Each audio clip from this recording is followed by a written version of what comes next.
तो प्यारे बच्चों, कैसे हैं आप? उम्मीद करता हूँ आप सभी अच्छे होंगे। तो स्वागत है आप सभी का एक बार फिर से आपके अपने एजुकेशनल चैनल पर। हमारे चैनल को सब्सक्राइब करना बिल्कुल ना भूलिए, क्योंकि यहाँ पर आपको सिर्फ और सिर्फ एजुकेशनल वीडियोस ही मिलती हैं। तो चलिए शुरू करते हैं। ये है राजधानी क्षेत्र वर्कशीट नंबर 14 दिल्ली में जो ऑनलाइन स्टडी चल रही है आपकी, तो उसके अकॉर्डिंग ये आपकी वर्कशीट है 14, यानी कि 14वीं वर्कशीट है। और ध्यान रखिए कि ये वर्कशीट सिर्फ और सिर्फ फॉर्मेलिटी के लिए नहीं है, बल्कि यहाँ पर आपके चैप्टर आपको क्लियर करने के लिए, समझाने के लिए रखे गए हैं। तो आप पूरी वीडियो को जरूर ध्यान से समझिए, ताकि आपके एग्जाम में कोई भी मार्क्स छूटने न पाए। तो चलिए, ये है आपके लिए विषय हिंदी राम लक्ष्मण परशुराम संवाद। तो राम लक्ष्मण परशुराम संवाद है, हिंदी का है। ये क्षितिज में आपके पास कविता है पहली वाली, विद्यार्थी का नाम। यहाँ पर आप अपना नाम लिखेंगे, फॉर्मेलिटी है, कक्षा 10th के लिए है। और यहाँ पर आप अपने हिंदी वाले टीचर्स का, जो भी सर मैडम होंगे, उनका नाम। और ये 5 तारीख यानी कि आज की वर्कशीट है, तो इसे ध्यान से समझिए और वीडियो को लाइक करके शेयर करना बिल्कुल ना भूलिए। यहाँ पर आप इम्पोर्टेंट बात यही है कि आप बस ध्यान से समझिए, ताकि आपका एक भी मार्क्स छूटने ना पाए। तो ध्यान रखिए, अगर आपको ये पद गाने में सुनने हैं, गा के सुनने हैं, तो मैंने वीडियो बनाई हुई है, आप वो भी देख सकते हैं। उम्मीद करता हूँ आपको काफ़ी पसंद भी आएगा। तो चलिए शुरू करते हैं इसे।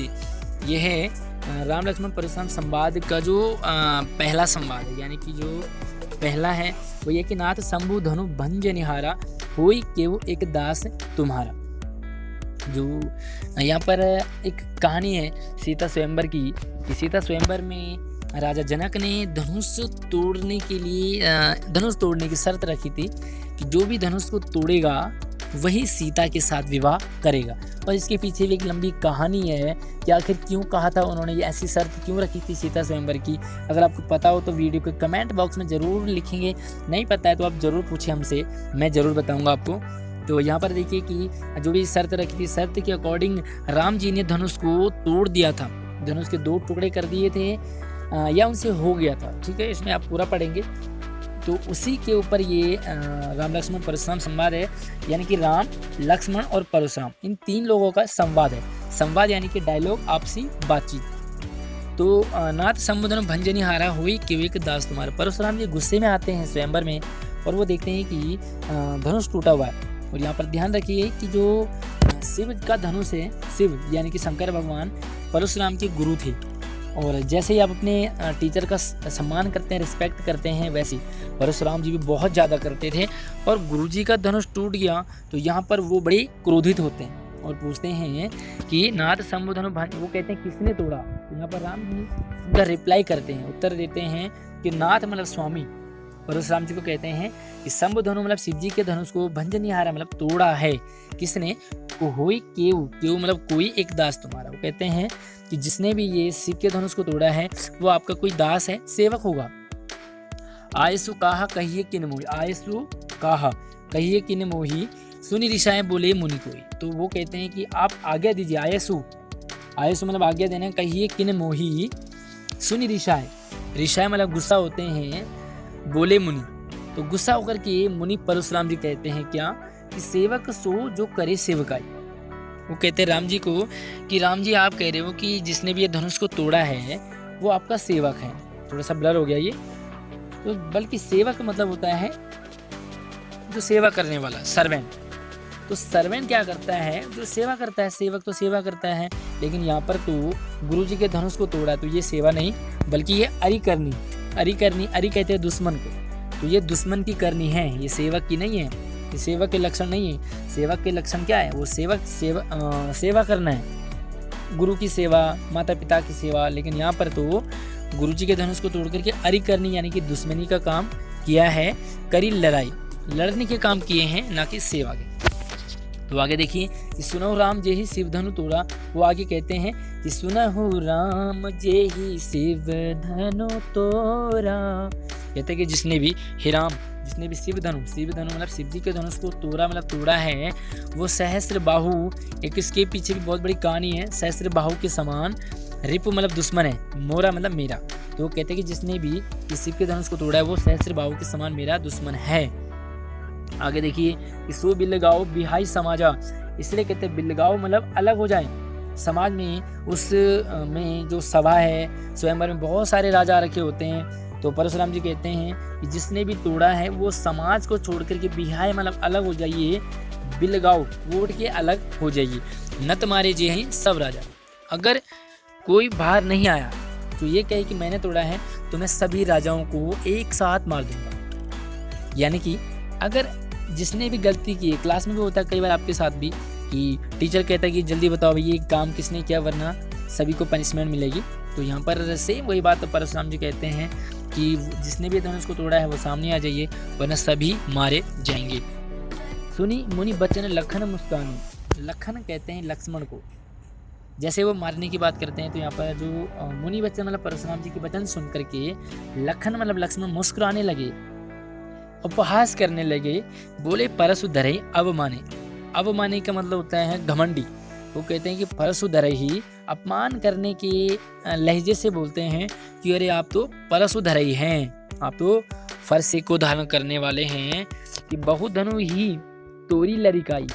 तो ये लरिकाई है, इसका मतलब है लड़कपन में, बचपन में बहुधनु बहुत सारे धनुष तोड़ दिए हमने, लेकिन फिर भी कबहु न सी ऋषि कीनी गोसाई। गोसाई यहाँ पर परशुराम जी के लिए आया है कि कहते हैं कि हमने तो बहुत सारे धनुष ऐसे ही बचपन में तोड़ दिए लेकिन आपको भी कभी गुस्सा नहीं आया। ऐसा ऋषि मतलब गुस्सा होना, कभी भी आपने ऐसा गुस्सा नहीं किया। यही धनु पर ममता के ही, तो यहाँ पर से अंडरलाइन वालों को ध्यान से देखें आप, यही मतलब ये वाला धनुष, ये वाला मतलब जो टूटा हुआ है, टूटा है मतलब शिव जी वाला धनुष। तो यहाँ पर देखो कि यही धनु पर ममता, इतना प्यार क्यों है आपका इस धनुष पर। सुनी ऋषाए कहे भृगुकुल केतु। भृगुकुल केतु यहाँ पर फिर से परशुराम जी के लिए, परशुराम जी का ये पर्यायवाची शब्द है कि जब वो ऐसे कहते हैं तो ऋषाए गुस्सा हो जाते हैं। कौन? परशुराम जी। क्या कहते हैं कि रे नृप बालक, यहाँ पर अंडरलाइन वालों को जरूर देखें हम, नृप मतलब राजा का बेटा यानी कि राजकुमार। लक्ष्मण को कहते हैं कि रे नृप बालक काल बस बोलत तो ही न संभार, यानी कि अरे राजकुमार, अरे राजा के लड़के, काल बस यानी कि तेरी मौत आई है, काल बस बोलत तो न संभार, जरूर तेरी मौत खींच के लाई, इसलिए तू संभाल करके बात नहीं कर रहा है कि धनु ही सम त्रिपुरारी धनु।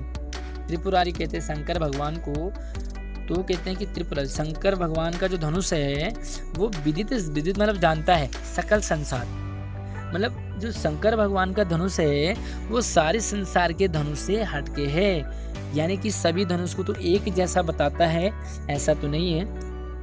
एक पेन आपका 50 रुपए का है और दूसरा आपका 5 रुपए का है, तो 5 रुपए और 50 रुपए वाले धनुष को हम एक जैसे तो पेन को एक जैसे तो नहीं मानेंगे। तो यहाँ पर जो लक्ष्मण जी कहते हैं कि हमने बहुत सारे धनुष तोड़े बचपन में, तो परशुराम जी कहते हैं कि तुमने 5-5 रुपए वाले तोड़े हैं, लेकिन इस बार जो धनुष तोड़ा है वो कितने का था? 50 रुपए का। तो यहाँ पर 50 रुपए का धनुष और 5 रुपए का तुम एक कर रही हो, ये गलत है।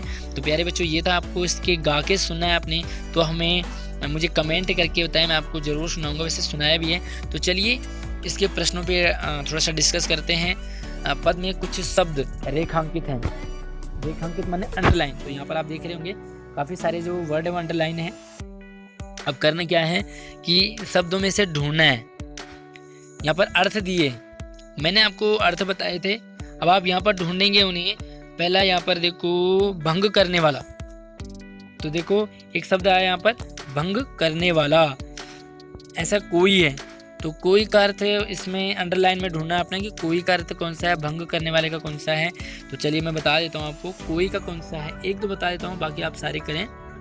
भंग करने वाला, तो ये देखो एक शब्द थोड़ा सा ब्लर हो जा रहा है, देखो भंग करने वाला मतलब तोड़ने वाला, तो भंजन नहीं आ रहा है, और कोई मतलब केव, कोई केव एक कोई आपका दास है। इसी तरह से आपने सभी को छांटना है, यानी कि जो भी अंडरलाइन है ऊपर उनमें से छांटना है कि कौन सा होगा। इसी तरह से क्रोध करना, इसी तरह से सेवक, इनके लिए क्या वर्ड आया वहाँ पर? धनुष, शिव धनुष, त्रिपुरारी धनु, इस तरह से आ रहा है ना। शत्रु, अलग होना, लक्ष्मण को क्या कहा? लखन कहा है। इसी तरह से अपमान करना, अवमानी कहा है। बचपन में लड़िकाई कहा है। तो इसी तरह से आपने सबको छांट करके उनके अर्थ लिखने हैं। दूसरा है श्री राम ने शिव धनुष को क्यों तोड़ा, तो मैंने आपको कहानी बताई थी क्यों तोड़ा शिव के धनुष को, तो इसको आपने लिखना है कि क्या रीजन था, क्यों तोड़ा, क्या राम जी को गुस्सा आया था या कोई और रीजन था। तो वीडियो को लाइक करते रहिए, शेयर करना ना भूलिए। तीसरा है परशुराम जी के अनुसार सेवक कौन है, बताया मैंने आपको कि सेवक कौन है। सेवक का काम क्या होता है, माता पिता का जो सेवक है वो क्या करेगा, माता पिता को धक्के मारेगा क्या, नहीं ना। तो क्या करेगा सेवक का, वो यहाँ पे लिखेंगे। अगला देखो परशुराम के, ये चौथा है, यहाँ पर नंबर नहीं दिखाई, चौथा है कि परशुराम के क्रोध करने पर लक्ष्मण ने धनुष के टूट जाने से कौन कौन से तर्क दिए।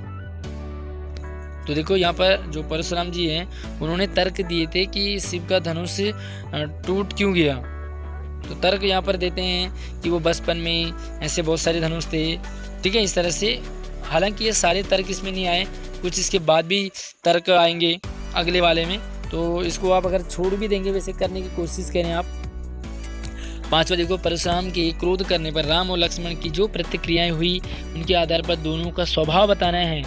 देखो राम जी ने भी कुछ कहा धनुष के टूट जाने पर, परशुराम के क्रोध करने पर, और लक्ष्मण ने भी कहा।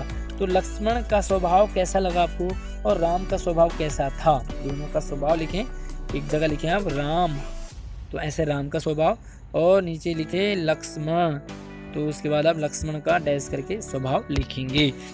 इस जो ये पंक्तियां पढ़ी आपने उसके अकॉर्डिंग। आगे देखो आपने सूरदास के पद पढ़े होंगे, है ना, पहला आपके पास सूर के पद थे, तो सूर के पद पढ़े होंगे आपने। इससे पहली जो वर्कशीट थी वहाँ पर कोई भाषा थी, सूर के पद में कोई भाषा थी। अगर आपको सूरदास के पद पढ़ने तो मैंने वीडियो बनाई हुई है, वो आप जरूर देखें। अब आप तुलसीदास द्वारा जो राम लक्ष्मण परशुराम संवाद हैं वो भी पढ़ रहे हैं, तो इन दोनों की कौन कौन सी भाषा है, सूरदास के पद की और अपने माता पिता व टीचर्स के साथ आपने बताना है। खैर टीचर्स तो आप ज़रूर डिस्कस कीजिए, साथ में आप कमेंट करके मुझसे भी पूछ सकते हैं। वीडियो को लाइक करके शेयर करना बिल्कुल न भूलें। धन्यवाद।